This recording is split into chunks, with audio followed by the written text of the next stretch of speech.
ये थोड़े घंटे पहले की ही न्यूज है। विवेक पांडे करके एक आरटीआई एक्टिविस्ट ने सुप्रीम कोर्ट में एक आरटीआई फाइल किया, जहां पर हम लोग ने देखा था कि थोड़े दिन पहले एक अपडेट मिला था कि हो सकता है कि एज लिमिट और अटेम्प्ट लिमिट हो सकता है कैंसिल, या उन लोग एक कैप लगा सकते हैं आपके नीट एग्जाम में। और ये भी बोला गया था कि शायद से एक 2 स्टेज फॉर्मेट एग्जाम को भी हम लोग लेके जा सकते हैं। और फिर इन्होंने आरटीआई एक्टिविस्ट में एक और पॉइंट उन्होंने हाईलाइट किया, that is one nation one exam का एक पॉइंट हाईलाइट किया है। तो देखते हैं कि ये आरटीआई एग्जाम एग्जैक्टली है क्या, और अगर सुप्रीम कोर्ट ने एक्सेप्ट कर लिया तो क्या क्या चेंजेस हम लोग देख सकते हैं आपके नीट 2025 एग्जाम में।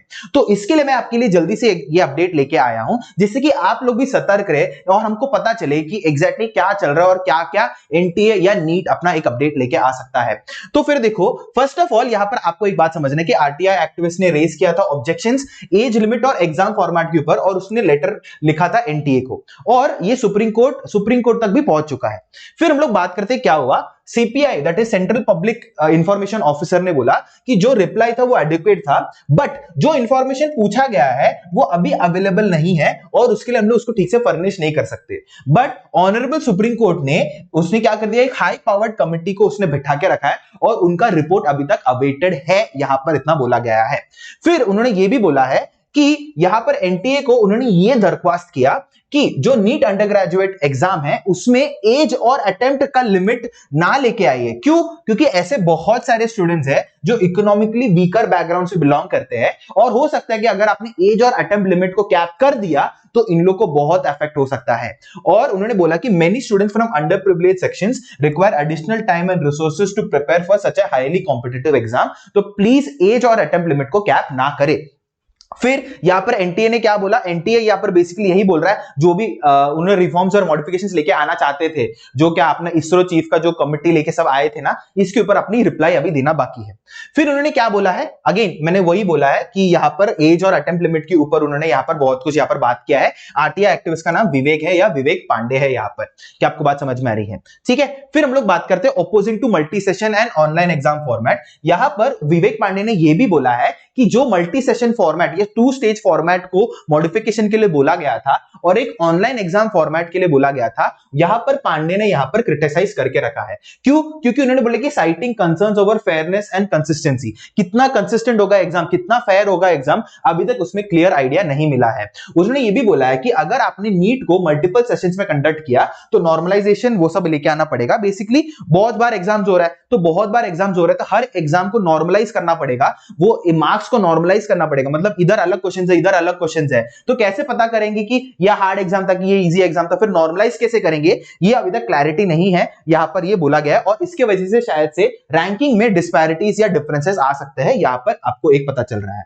फिर हम लोग बात करते हैं वन नेशन और वन एग्जाम प्रिंसिपल के बारे में। यहां पर पांडे ने क्या एम्फेसाइज किया, सुप्रीम कोर्ट के 2017 के जजमेंट पे यहां पर बोला गया है कि एक वन नेशन वन एग्जाम लेके आना चाहिए, और उसके लिए नीट एग्जाम को यहां पर लेके गया है। और वो जजमेंट में एक और लिखा है कि यहां पर एज रिस्ट्रिक्शंस को रिमूव किया है नीट एग्जाम में। तो उन्होंने ये बोला कि अगर 2017 के सुप्रीम कोर्ट के जजमेंट में वन नेशन वन एग्जाम के तहत अगर ये बोला गया कि नीट में रेस्ट्रिक्शंस नहीं होनी चाहिए आपके एज लिमिट में, तो अभी मॉडिफिकेशन क्यों लेके आ रहे हो, और नहीं लेके आना चाहिए, क्योंकि अगर आप लेके आए तो हो सकता है कि बहुत सारे economically weaker sections of the society इसमें बहुत सफर करेंगे।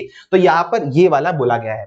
और फिर proposal for a 2 stage exam format, ये बेसिकली वही है जहां पर उन्होंने बोला था कि नीट का जो फर्स्ट एग्जाम उसको प्रीलिम एग्जाम बोलेंगे और इसको नीट मेंस बोलेंगे। यहां पर मॉडिफिकेशन एनटीए करवाना चाहता था या करना चाहता है, बट इसको अपोज करने के लिए यहां पर RTI that is right to information में विवेक पांडे ने बोला कि ऐसा ना करो, प्लीज आप एक ही एग्जाम रखो, और फिर एज लिमिट नहीं रखने के लिए यहां पर एकदम स्पष्ट जाके बोला है। और यहां पर ये सब क्यों हो रहा है, दैट इज बिकॉज नीट 2024 में जो कंट्रोवर्सी हुआ था, मतलब 720 में से 720 कितने 67 बच्चे लेके आए थे और बहुत सारे मैल प्रैक्टिसेस वो सब हुआ था।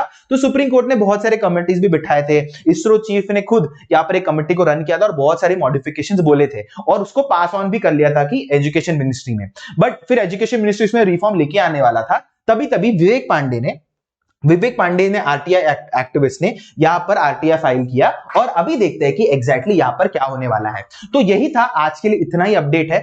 मैं चाहता था कि आपको ये अपडेट जितना जल्दी हो सके उतना जल्दी मिले, एंड आई होप सो कि जो भी इंफॉर्मेशन या जो भी रिपोर्ट सुप्रीम कोर्ट या एनटीए कुछ भी अपडेट लेके आने वाला है वो स्टूडेंट्स की तरफ एक बहुत एडवांटेज वाला हो। बट आपको टेंशन लेने की जरूरत नहीं है, जो भी अपडेट रहेगा, मैं बोल रहा हूं कि NEET Marvels will be the first channel जो आपको अपडेट्स देगा, और बहुत जल्दी हम लोग देंगे। आपको बस पढ़ना है, हम लोग अपडेट्स में ध्यान देते हैं, हम लोग आपको पढ़ाएंगे, अपडेट्स हम लोग हमारे पर छोड़ दो, अपडेट्स आते रहेगा, हम आपको देते रहेंगे, उसका टेंशन लेने की जरूरत नहीं है। बस 5 मिनट का वीडियो आपको देखना पड़ेगा। बट बस इतना ही था अपना आज का update. I hope so you like the video, like share and subscribe to your friends, और आप अपने दोस्तों को भी ये वीडियो भेज सकते हो जिनको थोड़ा क्लैरिटी चाहिए। और भी क्लैरिटी आ जाएगा थोड़े और दिन में, और मैं ये अपडेट्स बना के आपको दे दूंगा। Till then you can like share and subscribe to NEET Marvels, and sayonara, मिलते हैं नेक्स्ट टाइम।